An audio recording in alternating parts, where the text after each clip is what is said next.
कृष्णा। आप सभी को पवित्र कार्तिक महीने की हार्दिक शुभकामनाएं। आज आप सुनेंगे कार्तिक मास महात्म्य का 12वां अध्याय। पहले सुनेंगे श्री हरि विष्णु माता लक्ष्मी की कथा, इसके बाद सुनेंगे कार्तिक महात्म्य की कथा। तो आइए कथा को शुरू करते हैं। वीडियो पसंद आए तो लाइक कीजिएगा, चैनल में नए तो चैनल को सब्सक्राइब कीजिएगा, बेल आइकन को प्रेस कीजिएगा और कमेंट में बताइएगा कि आप किस जगह से कथा को श्रवण कर रहे हैं। भगवान विष्णु की और माता लक्ष्मी की कथा को श्रवण करेंगे। इसके बाद आप सुनेंगे कार्तिक मास महात्म्य का 11वां अध्याय। भगवान विष्णु जी और सौभाग्य धन की देवी माँ लक्ष्मी जी के साथ मृत्यु लोक में भ्रमण की कथा का अमृत पान करेंगे। परमेश्वर के 3 मुख्य स्वरूप में से एक भगवान विष्णु का नाम स्वयं ही धन की देवी माँ लक्ष्मी जी के साथ नाम के अनुसार माता लक्ष्मी धन संपदा शांति सौभाग्य और समृद्धि की देवी मानी जाती हैं। माता लक्ष्मी जी भगवान श्री हरि विष्णु की अर्धांगिनी हैं। सुख और समृद्धि का प्रतीक हैं माँ लक्ष्मी और भगवान विष्णु जी के युगों युगों के साथ ही देखा गया है। परंतु ऐसा क्या हुआ जो लक्ष्मी जी के कारण भगवान विष्णु की आंखें भर आईं। एक कथा के अनुसार लक्ष्मी जी की किस बात से विष्णु जी निराश हो गए थे। एक बार भगवान विष्णु जी शेष नाग पर बैठे बैठे उदास हो गए और धरती पर जाने का विचार बनाया। धरती पर जाने का मन बनाते ही भगवान विष्णु जाने की तैयारियों में लग गए।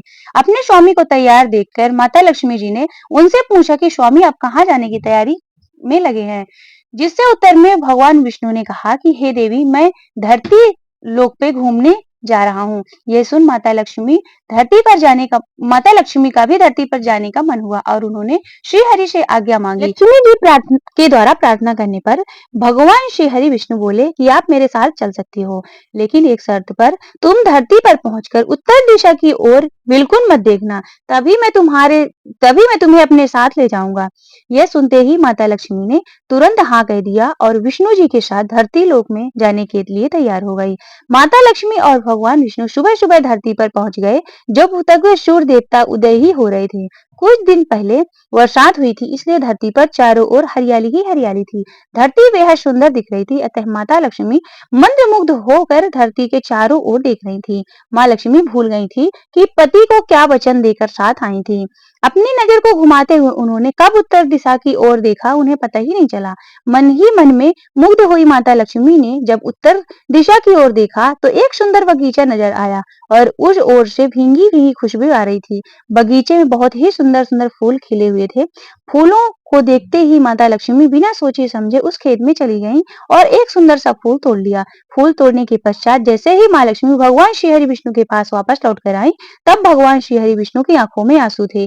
माँ लक्ष्मी जी के हाथ में फूल देकर विष्णु जी बोले, कभी किसी से बिना पूछे उसका कुछ भी नहीं लेना चाहिए। और साथ ही माँ लक्ष्मी जी को भगवान विष्णु को दिया हुआ वचन भी याद दिलाया और भगवान श्री हरि विष्णु जी ने दे दी माँ लक्ष्मी जी को सजा। माँ लक्ष्मी जी को अपनी भूल पर जब आभास हुआ तो उन्होंने भगवान विष्णु के इस भूल से क्षमा मांगी। विष्णु जी ने कहा कि आपने जो भूल की है उसकी सजा तो आपको अवश्य मिलेगी। जिस माली के खेत में आपने कुछ पूछे बिना ही फूल तोड़ा है तो वह एक प्रकार की चोरी है, इसलिए आप 3 वर्ष तक माली के घर नौकर बनकर रहो। उसके बाद मैं आपको वैकुंठ में वापस ले जाऊंगा। भगवान श्री हरि विष्णु के आदेश से माता लक्ष्मी ने चुपचाप सर झुकाकर स्वीकार कर लिया। जिसके बाद माता लक्ष्मी ने एक गरीब औरत का रूप बना लिया और उस खेत की मालकिन के घर में माधव नाम के उस माली के घर में झोपड़ा तथा माधव पत्नी के 2 बेटे और 3 बेटियों के साथ रहने लगी। माता लक्ष्मी जब एक साधारण औरत बनकर माधव के झोपड़े पर पधारी तो माधव ने पूछा, बहन आप कौन हैं? माँ लक्ष्मी ने कहा, मैं एक गरीब औरत हूँ, मेरी देखभाल करने वाला कोई नहीं है, मैंने कई दिनों से खाना भी नहीं खाया, कोई मुझे भी काम दे दो, मैं तुम्हारे घर काम कर लिया करूंगी और इसके बदले आप मुझे अपने घर के कोने में आश्रय दे देना।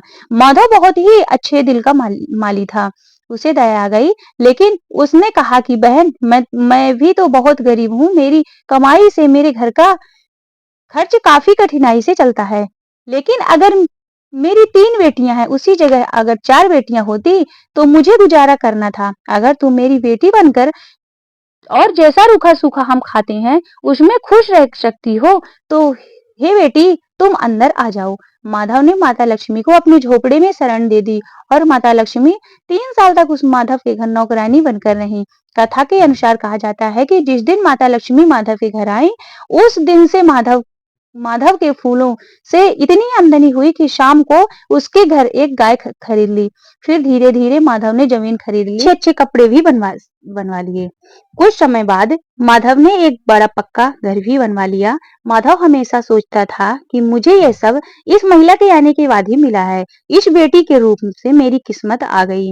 एक दिन माधव जब अपने खेत में काम खत्म करके घर आया तो उसने अपने घर के द्वार पर गहने से लदी हुई एक देवी स्वरूप औरत को देखा। जब निकट गया तो उसे आभास हुआ कि यह तो मेरी मुंह बोली चौथी बेटी यानी वही औरत है। कुछ समय के बाद वह समझ गया कि यह देवी कोई और नहीं स्वयं माता लक्ष्मी है। यह जानकर माधव बोला कि हे माँ, हमें क्षमा करें, हमने आपसे अनजाने में ही घर और खेत के काम करवाए। हे माँ, यह हमसे कैसा अपराध हो गया। हे माँ, हम सबको माफ करें। यह सुनकर माता लक्ष्मी जी मुस्कुराई और बोली कि हे माधव, तुम बहुत ही अच्छे और दयालु व्यक्ति हो। तुमने मुझे अपनी बेटी की तरह रखा, अपने परिवार का सदस्य बनाया। इसके बदले मैं तुम्हें वरदान देती हूँ कि तुम्हारे पास कभी भी खुशियों की और धन की कमी नहीं रहेगी। तुम्हें सारे सुख मिलेंगे जिसके तुम हकदार हो। और इसके पश्चात माता लक्ष्मी अपने स्वामी श्री हरि के द्वारा भेजे रथ में बैठकर वैकुंठ को चली गई। हे माँ लक्ष्मी, जैसे आपने माधव पर कृपा करी वैसे हम सभी पर कृपा करना। जय माँ लक्ष्मी। कार्तिक मास महात्म्य का 12वां अध्याय। नारद जी ने कहा कि जब इंद्रादि देवता वहां से भय कंपित होकर भागते भागते वैकुंठ में श्री हरि विष्णु के पास पहुंचे, देवताओं ने अपनी रक्षा के लिए उनकी से स्तुति की कि देवताओं ने उस दिन वाणी को सुनकर करुण के सागर भगवान विष्णु ने उनसे कहा कि हे देवताओं, तुम भय को त्याग दो, मैं युद्ध में शीघ्र ही जलंधर को देखूंगा।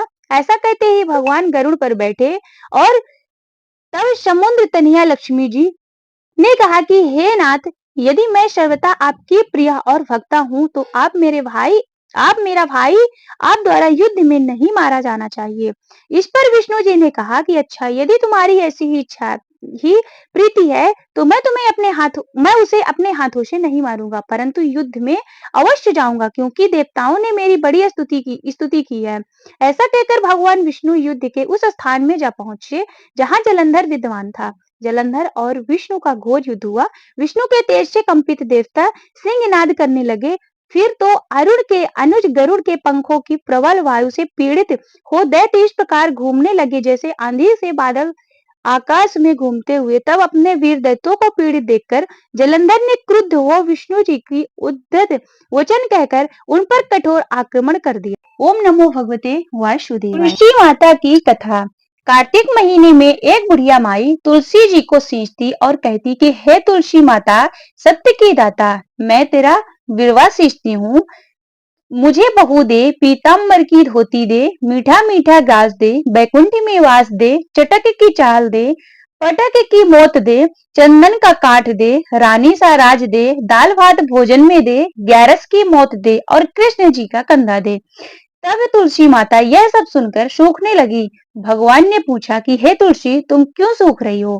तुलसी माता ने कहा कि एक बुढ़िया रोज आती है और यही बात कह जाती है, मैं सब कुछ तो पूरा कर दूंगी, लेकिन कृष्ण का कंधा कहाँ से लाऊंगी? तो भगवान बोले कि जब वो मरेगी तो मैं अपने आप कंधा दे आऊंगा। बुढ़िया माई से यह कह देना। जब बुढ़िया माई मर गई तब सब लोग आए और जब बुढ़िया माई को ले जाने लगे तब वो किसी से ना उठी। तब भगवान एक 12 वर्ष के बालक के रूप धारण करके आए। बालक ने कहा, मैं कान में एक बात कहूंगा तो बुढ़िया माई उठ जाएगी। बालक ने कान में कहा, बुढ़िया माई मन की निकाल ले, पीतंबर की धोती ले, मीठा मीठा ग्रास ले, वैकुंठ का वास ले, चटक की चाल ले, पटक की मौत ले, कृष्ण जी का कंधा ले। यह सुनकर बुढ़िया माई हल्की हो गई और भगवान ने कंधा दिया और बुढ़िया माई को मुक्ति मिल गई। हे तुलसी माता, जैसे बुढ़िया माई को मुक्ति दी वैसे सभी को देना। बोलिए तुलसी मैया की जय।